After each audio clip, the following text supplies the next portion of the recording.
5 seconds to go. Start.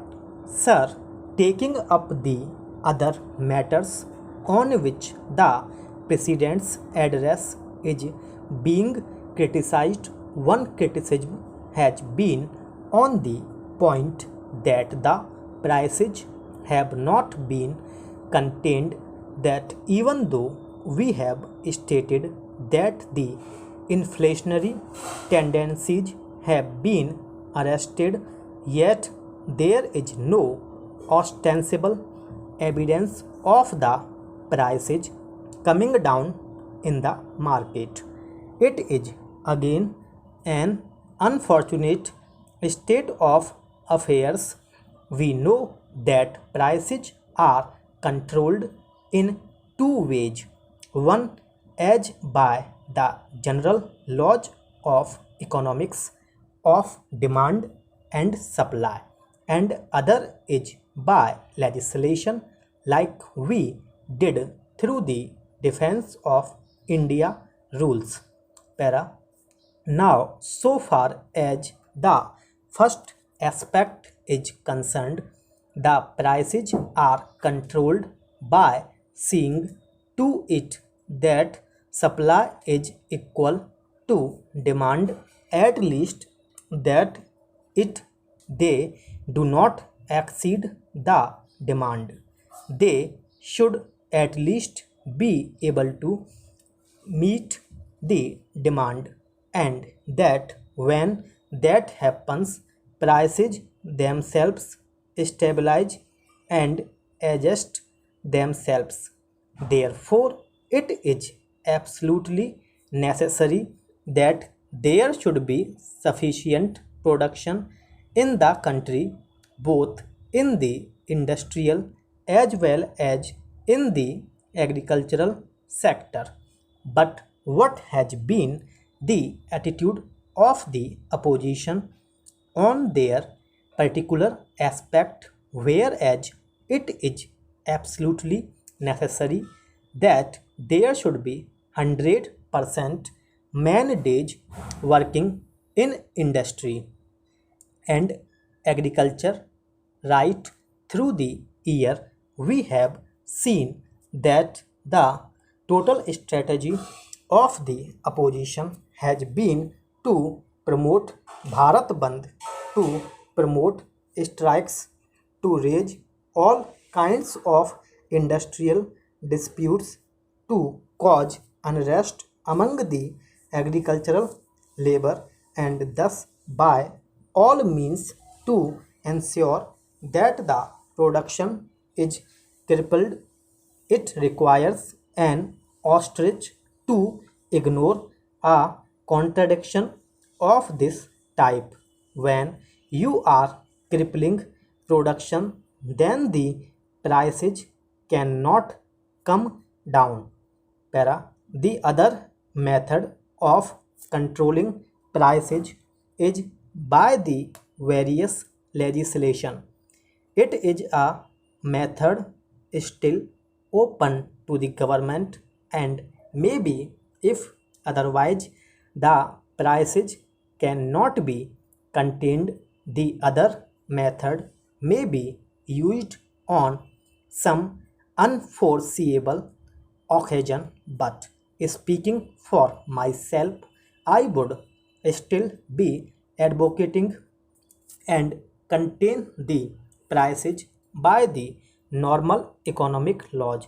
Socialism always means an increase in production, an increase in the wealth of the country by producing more in industry and agriculture, and it is result of this increased production which is distributed amongst the people.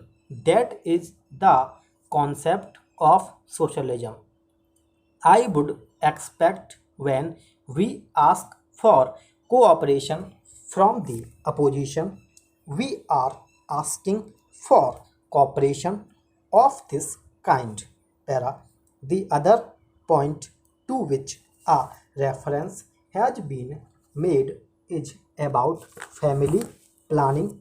Family planning is another very vital aspect that has got to be considered by us.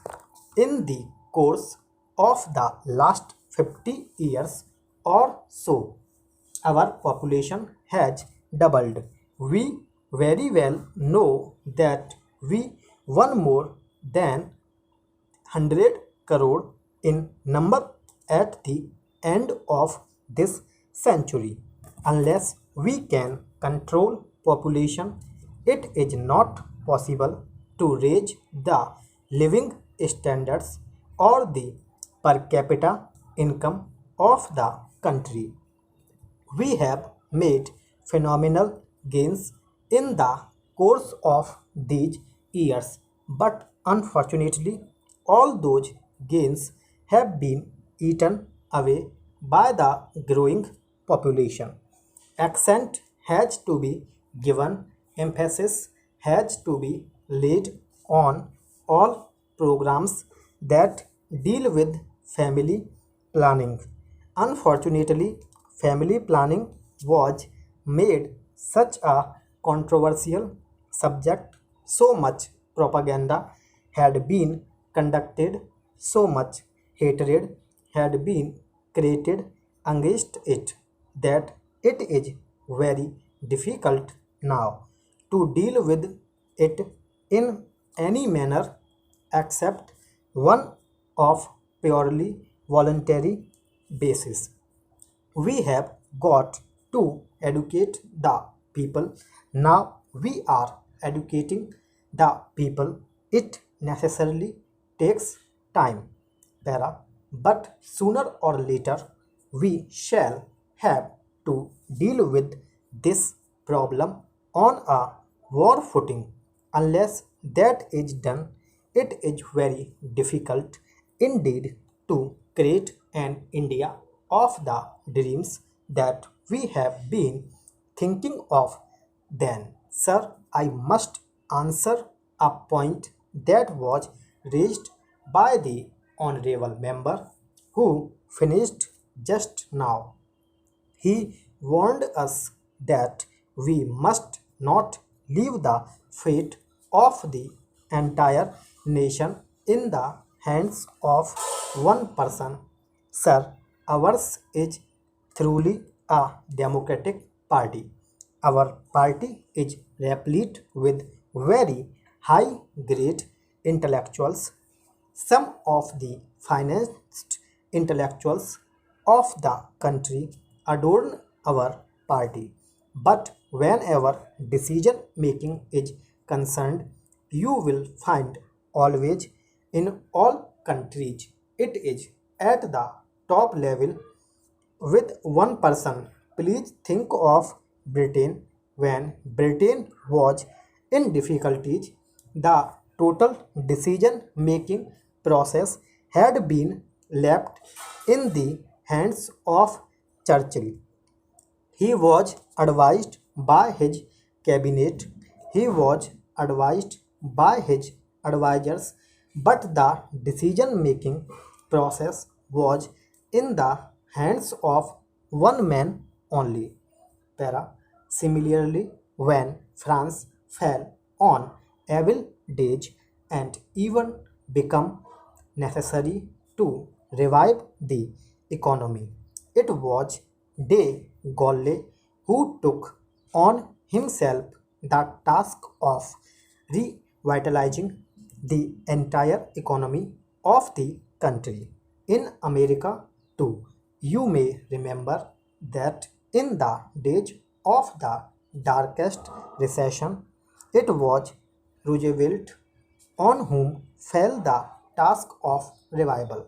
Therefore, it is nothing new, it is nothing extraordinary that at the apex in our country the matter is being dealt with by an individual only.